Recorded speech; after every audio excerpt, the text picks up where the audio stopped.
Hello दोस्तों, मैं विकास सोनी आप सभी का एक बार फिर से स्वागत करता हूं हमारे यूट्यूब चैनल ज्ञान वर्ल्ड 0.1 पर। दोस्तों, इस वीडियो में हम जिक्र करेंगे न्यू एजुकेशन पॉलिसी से रिलेटेड कुछ महत्वपूर्ण और इम्पोर्टेंट क्वेश्चंस के बारे में, जो कि आपके आने वाले एग्जाम्स में आपके लिए काफ़ी महत्वपूर्ण रहने वाले हैं और आपके लिए काफ़ी फ़ायदेमंद रहने वाले हैं।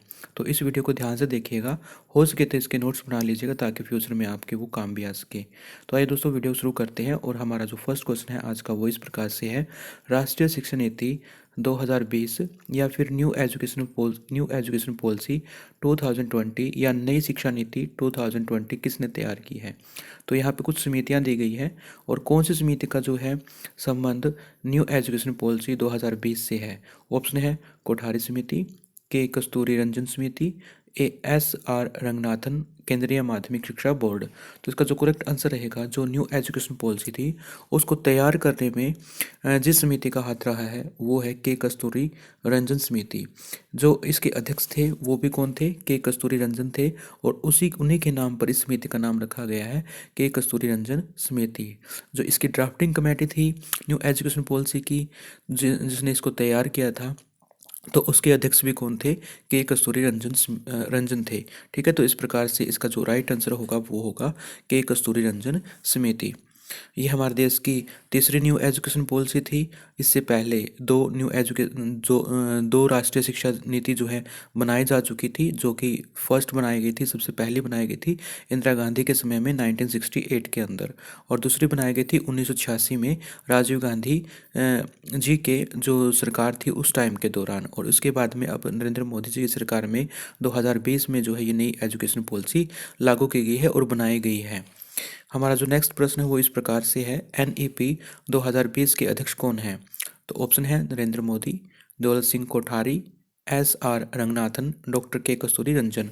तो अभी हमने डिस्कस किया था इसका कि जो ये समिति थी इसकी न्यू एजुकेशन पॉलिसी को तैयार करने की, तो उसके अध्यक्ष कौन थे? कस्तूरी रंजन। तो इसके भी अध्यक्ष कौन थे? एक ही बात है ये, तो इसके अध्यक्ष थे डॉक्टर के कस्तूरी रंजन जी। अगला प्रश्न है, GDP का कितना प्रतिशत केंद्र सरकार द्वारा नई शिक्षा नीति 2020 में खर्च किया जाएगा? तो न्यू एजुकेशन पॉलिसी के अकॉर्डिंग केंद्र सरकार GDP का कितना प्रतिशत जो है शिक्षा के ऊपर खर्च करेगी? ऑप्शन है 12%, 6%, 75% या फिर 4%। तो इसका जो करेक्ट आंसर रहेगा, GDP का 6% जो है शिक्षा के ऊपर न्यू एजुकेशन पॉलिसी के अकॉर्डिंग जो है खर्च किया जाएगा केंद्र सरकार के द्वारा, सेंट्रल गवर्नमेंट के द्वारा। अगला प्रश्न है, पाठ्यक्रम को छात्र के संज्ञानात्मक विकास के अनुसार 4 चरणों में विभाजित किया गया है। इसका सही अनुक्रम क्या है? तो नई एजुकेशन पॉलिसी में पाठ्यक्रम को उसके संज्ञानात्मक विकास के अकॉर्डिंग जो है 4 भागों में बांटा गया है। ठीक है, तो उसके अकॉर्डिंग यहाँ पे सही क्रम हमें बताना है कि सबसे पहले कौन सा क्रम आएगा, उसके बाद कौन सा और उसके बाद में कौन सा। तो यहाँ पर जैसे कि इसका जो ढांचा तैयार किया गया है वो तैयार किया गया है 5+3+3+ और 4 का। तो पहले 5 जो वर्ष होंगे उस काल को बोला गया है मूलभूत चरण, या प्राइमरी स्टेज बोल सकते हो, पैरापेट्री स्टेज बोल सकते हो। उसके बाद में प्रारंभिक चरण होगा, जो कि 3 से 8 तो हो गया प्रथम मूलभूत चरण, और फिर 8 से 11 हो गया प्रारंभिक चरण, और 11 से 14 हो गया मध्य चरण, और फिर 14 से 18 हो गया माध्यमिक चरण। माध्यमिक चरण यानी कि सेकेंडरी स्टेज, मध्य चरण यानी कि मिडिल स्टेज, और प्रारंभिक चरण यानी कि फंडामेंटल स्टेज, और मूलभूत चरण है पैरापेट्री स्टेज। तो इस प्रकार से 4 स्टेज जो है बनाई गई है इस एजुकेशन पॉलिसी के अकॉर्डिंग, और इसका जो सही क्रम रहेगा वो ऑप्शन ए ही रहेगा। सबसे पहले आएगा मूलभूत चरण यानी कि पैरापेट्री स्टेज, और सेकंड आएगा फंडामेंटल स्टेज, और थर्ड आएगा मिडिल स्टेज, और फोर्थ आएगा सेकेंडरी स्टेज। तो यहाँ पे इसका करेक्ट आंसर हो जाएगा ऑप्शन ए। नेक्स्ट प्रश्न है, शिक्षा नीति 2020 में 10+2 जो जो शिक्षा है उसका नया पैटर्न क्या है? तो शिक्षा का जो 10+2 का जो पुराना पैटर्न था उसके अकॉर्डिंग उसको चेंज कर दिया गया है। अब 2020 में जो नया पैटर्न बना दिया गया है वो क्या बनाया गया है? तो इसका जो सही आंसर रहेगा वो रहेगा 5+3+3+4 का। अगला प्रश्न है, नई शिक्षा नीति 2020 में मानव संसाधन विकास मंत्रालय को क्या नाम दिया गया है?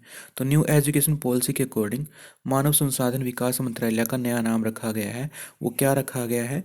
मानव संसाधन मंत्रालय, नया शिक्षा मंत्रालय, विकास मंत्रालय या शिक्षा मंत्रालय। तो करेक्ट आंसर रहेगा वो रहेगा शिक्षा मंत्रालय। तो नई शिक्षा नीति न्यू एजुकेशन पॉलिसी के अकॉर्डिंग मानव संसाधन विकास मंत्रालय का नाम बदलकर क्या कर दिया गया है? शिक्षा मंत्रालय। और धर्मेंद्र प्रधान हमारे शिक्षा मंत्री है। नई शिक्षा नीति 2020 में पहले 5 सालों को कौन सी अवस्था कहा जाता है? तो प्रथम जो 5 ईयर्स है यानी कि 3 से लेकर 8 ईयर्स के बीच का जो समय है या स्टेज है, इस न्यू एजुकेशन पॉलिसी में उसको क्या कहा गया है? मिडिल स्टेज कहा गया है, फंडामेंटल स्टेज कहा गया है, सेकेंडरी स्टेज कहा गया है या फिर प्रीपैट्री स्टेज कहा गया है? तो इसका जो करेक्ट आंसर रहेगा वो रहेगा प्रारंभिक चरण, जो कि 3 से लेकर 8 वर्ष के समय 8 वर्ष के काल को बोला गया है। तो इसका जो करेक्ट हो जाएगा आंसर वो हो जाएगा प्रारंभिक चरण। ठीक है। और जो फंडामेंटल स्टेज है वो कब से कब होगी? 8 से 11 वर्ष होगी। और जो मिडिल स्टेज है वो कब होगी? 11 से 14 वर्ष होगी। और जो सेकेंडरी स्टेज है वो कितने वर्ष की होगी? 14 से 18 वर्ष की उम्र तक होगी। नेक्स्ट है, नई शिक्षा नीति 2020 में कौशल विकास पाठ्यक्रम किस वर्ग से शुरू होगा? तो कौशल यानी कि वोकेशनल जो एजुकेशन है वो कौन सी क्लास से जो है शुरू हो जाएगी? कक्षा 6 से, कक्षा 7 से, कक्षा 10 से, कक्षा 12 से। तो नई एजुकेशन पॉलिसी में ऐसा प्रावधान किया गया है कि कक्षा 6 से ही स्टार्टिंग कर दी जाएगी किसकी? कौशल विकास पाठ्यक्रम की। तो इसलिए कक्षा 6 या क्लास 6 जो है इसका करेक्ट आंसर हो जाएगा। नेक्स्ट है, नई शिक्षा नीति 2020 में एक छात्र को उसकी मातृभाषा यानी कि मदर टंग में न्यूनतम कितनी कक्षा तक पढ़ाया जाना चाहिए? कक्षा 3, कक्षा 4, कक्षा 5, कक्षा 6। तो जो मातृभाषा है उसके अकॉर्डिंग मातृभाषा के अंदर जो है बच्चे को पढ़ाया जाना चाहिए कौन सी कक्षा तक? तो इसका करेक्ट आंसर हो जाएगा कक्षा 5 तक। तो प्रथम मतलब 5वीं कक्षा तक जो है मातृभाषा के माध्यम से जो है एजुकेशन होनी चाहिए एक बच्चे की नई शिक्षा नीति 2020 के अकॉर्डिंग। अगला प्रश्न है, नई शिक्षा नीति 2020 में एक छात्र को उसकी मातृभाषा में न्यूनतम कितनी कक्षा तक पढ़ाया जाना चाहिए? तो इसका करेक्ट आंसर था कक्षा 5। आगे है, एनईपी का फुल फॉर्म क्या है? तो बिल्कुल आसान सा क्वेश्चन है, न्यू एजुकेशन पॉलिसी। नेक्स्ट है, हाल ही में एनईपी को कब संशोधित किया गया था? तो इसमें संशोधन किया गया था या इसको लागू किया गया था, वो कब लागू किया गया था? तो इसका करेक्ट आंसर होगा 2020 में, इसीलिए इसका नाम भी क्या पड़ा है? New education policy 2020। नेक्स्ट है, न्यू एजुकेशन पॉलिसी 2020 कितने नंबर की राष्ट्रीय शिक्षा नीति है? तो अभी तक हमारे देश में कितनी एजुकेशन पॉलिसीज आई है? ऑप्शन है पहली, दूसरी, तीसरी, पांचवी। तो अभी तक हमारे देश में 3 एजुकेशन पॉलिसी आई है। तीसरे नंबर की ये 2020 वाली है। इससे पहले 1968 में सबसे पहले आई थी। दूसरी आई थी 1986 में, 1986 में। ठीक है। नेक्स्ट है, भारत में अब तक शिक्षा नीति किस वर्ष आई है? अब तक की जो शिक्षा नीति है जो लेटेस्ट है, मतलब कौन कौन सी, पूछा गया है कि कौन कौन सी ईयर्स में जो है शिक्षा नीति आई है, एजुकेशन पॉलिसीज जो है लागू की गई है? 1968 में, 2020 में, 1986 में, उपरोक्त सभी में। तो इसका जो करेक्ट आंसर हो जाएगा यानी कि उपरोक्त सभी, यानी कि 1968 में फर्स्ट आई थी, सेकंड 1986 में आई थी और 2020 में या 2020 के अंदर 2020 के अंदर जो है तीसरी आई थी। अगला प्रश्न है, भारत में कितने वर्षों के बाद नई शिक्षा नीति लागू की गई है? 34 वर्षों के बाद, 36 वर्ष के बाद, 38 वर्ष के बाद या 40 वर्ष के बाद? तो जो हमारी न्यू एजुकेशन पॉलिसी है जो अभी 2020 में आई है, ये कौन सी पॉलिसी के बाद आई है? ये 1986 वाले के बाद आई है। तो कितने सालों के बाद आई? ये आई 34 ईयर्स। तो इसका करेक्ट आंसर हो जाएगा 34 वर्ष के बाद। अगला प्रश्न है, राष्ट्रीय शिक्षा नीति 2020 में किस वर्ग से व्यावसायिक कक्षाएं शुरू हो जाएगी? तो ये वही है कौशल शिक्षा वाला। और यह व्यावसायिक कक्षाएं कहाँ से शुरू हो जाएगी? ऑप्शन है कक्षा 5 से, कक्षा 6 से, कक्षा 10 से, कक्षा 12 से। तो इसका जो करेक्ट आंसर रहेगा वो रहेगा कक्षा 6 से जो है व्यावसायिक कक्षाएं शुरू कर दी जाएगी, वोकेशनल क्लासेस शुरू कर दी जाएगी कक्षा 6 से। अगला प्रश्न है, नई शिक्षा नीति 2020 में किस पाठ्यक्रम को समाप्त कर दिया गया है? तो कौन सी जो है क्लास थी या फिर कोर्स था या फिर डिग्री थी जिसको समाप्त कर दिया गया है? ऑप्शन है डी, DEL और बैचलर ऑफ एजुकेशन, एमफिल, उपरोक्त सभी। तो इसका जो करेक्ट आंसर रहेगा, तो न्यू एजुकेशन पॉलिसी के अकॉर्डिंग एमफिल को जो है ख़त्म कर दिया गया, इसके पाठ्यक्रम को समाप्त कर दिया गया है। अगला प्रश्न है, नई शिक्षा नीति 2020 में व्यवसाय का क्षेत्र में कितने वर्षों के अध्ययन के बाद डिप्लोमा प्रदान किया जाएगा। तो कितने वर्षों तक जो है व्यवसाय का क्षेत्र में अगर आप अध्ययन करेंगे, पढ़ाई करेंगे, तो कितने वर्षों के बाद आपको डिप्लोमा मिल जाएगा।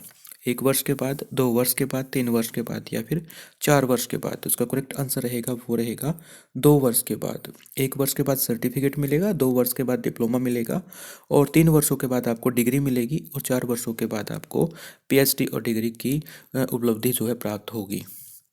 अगला प्रश्न है, राष्ट्रीय शिक्षा नीति 2020 के अनुसार अब PhD करने के लिए क्या आवश्यक है। तो PhD करने के लिए 2 साल की डिग्री आवश्यक है, 3 साल की स्नातक डिग्री आवश्यक है, 4 साल की स्नातक डिग्री आवश्यक है या 5 साल की स्नातक डिग्री आवश्यक है।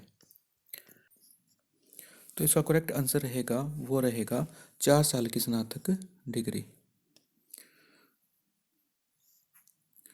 राष्ट्रीय शिक्षा नीति 2020 के अनुसार अब PhD करने के लिए क्या आवश्यक है, 4 साल की स्नातक डिग्री आवश्यक है अगर आपको PhD करनी है तो। शिक्षा शब्द किस भाषा से लिया गया है। यूनानी भाषा के शब्द से लिया गया है, अंग्रेजी भाषा के शब्द से लिया गया है, जर्मन भाषा के शब्द से लिया गया है, लैटिन भाषा के शब्द से लिया गया है। वैसे शिक्षा शब्द शिक्ष धातु से बना है, जो कि संस्कृत भाषा का शब्द है, लेकिन यहाँ इस ऑप्शन के अकॉर्डिंग यहाँ पे जो दिया गया है वो है करेक्ट आंसर लैटिन भाषा। तो शिक्षा शब्द किस भाषा से लिया गया है, इसके अकॉर्डिंग लैटिन भाषा से लिया गया है। शिक्षा शब्द किस भाषा से लिया गया है, सेम क्वेश्चन है। आगे, राष्ट्रीय शिक्षा नीति 2020 में छात्र और शिक्षक का अनुपात क्या रखा गया। देखिए, मोस्ट इंपॉर्टेंट क्वेश्चन है, ऐसे क्वेश्चन जो है एग्जाम में बनते हैं। तो 30:1 या 25:1 या 35:1 और 40:1। तो करेक्ट आंसर रहेगा, कितना अनुपात रखा गया है, 30:1 रखा गया है। इसका करेक्ट आंसर रहेगा, वो रहेगा ऑप्शन ए रहेगा।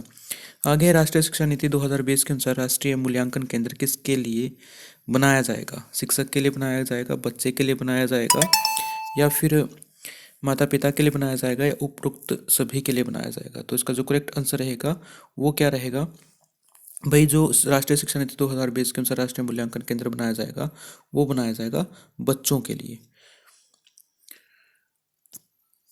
अगला प्रश्न है, छात्रों के आकलन के लिए राष्ट्रीय मूल्यांकन केंद्र बनाया गया है, जिसका नाम क्या रखा गया है। तो छात्रों के आकलन के लिए जो मूल्यांकन केंद्र बनाया गया है, राष्ट्रीय मूल्यांकन केंद्र, तो उसका नाम क्या रखा गया, दीक्षा रखा गया, परख रखा गया, NPS रखा गया, NCERT रखा गया है। तो इसका जो करेक्ट आंसर रहेगा वो रहेगा परख। तो जो छात्रों के आकलन के लिए राष्ट्रीय मूल्यांकन केंद्र बनाया गया है उसका नाम क्या रखा गया है, परख रखा गया है। परख राष्ट्रीय शिक्षा नीति 2020 में शामिल एक राष्ट्रीय मूल्यांकन केंद्र है। परख में पी का क्या अर्थ है। तो परख में पी का जो अर्थ है उसका मतलब है परफॉर्मेंस। पी से मतलब है परफॉर्मेंस। नेक्स्ट है, परख राष्ट्रीय शिक्षा नीति 2020 में शामिल एक राष्ट्रीय मूल्यांकन केंद्र है। परख में पी का अर्थ है परफॉर्मेंस। दीक्षा पोर्टल किससे संबंधित है। तो दीक्षा पोर्टल किससे संबंधित है, ग्रामीण छात्रों के लिए आवासीय विद्यालयों के लिए या फिर देश में शिक्षकों के कौशल को विकसित करने के लिए, अनुसंधान के विद्वानों के लिए, सीखने का ऑनलाइन मंच या उचित शिक्षा पाठ्यक्रम के लिए प्रवेश परीक्षा वेबसाइट। तो इसका जो करेक्ट आंसर रहेगा, जो दीक्षा पोर्टल बनाया गया है वो बनाया गया है देश में शिक्षकों के कौशल को विकसित करने के लिए दीक्षा एप्लीकेशन या दीक्षा पोर्टल जो है बनाया गया है। नेक्स्ट है, राष्ट्रीय शिक्षा नीति 2020 में निम्नलिखित में से कौन सा कथन प्रस्तावित है। विद्यालयों को बच्चों को अंग्रेजी भाषा की प्रथम भाषा के रूप में सीखने और बोलने के लिए प्रोत्साहित करना चाहिए।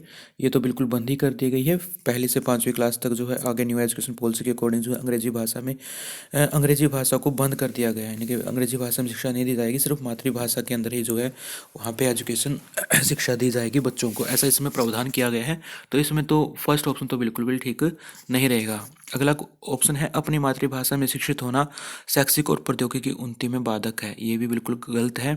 आगे, बाल विद्यार्थियों के लिए बहुभाषी होने में उच्च संज्ञानात्मक लाभ है। तो इसका जो करेक्ट आंसर रह जाएगा हो जाएगा वो है बाल विद्यार्थियों के लिए बहुभाषी होने में उच्च संज्ञानात्मक लाभ होना।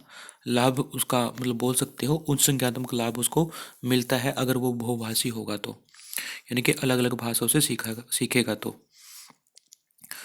नेक्स्ट, राष्ट्रीय शिक्षा नीति 2020 के अनुसार आकलन के क्या उद्देश्य है। सीखने के सत्र को सुनिश्चित करने के लिए विद्यार्थियों में तनाव उत्पन्न करना और डर पैदा करना। तो ये तो बिल्कुल गलत हो गया, ये तो आएगा ही नहीं। आगे है अध्यापन अधिगम क्रियाओं को दोहराना, अधिगम और विकास को अनुकूलित बनाना, कक्षा के अंदर और बाहर विद्यार्थियों को समर्थन देना।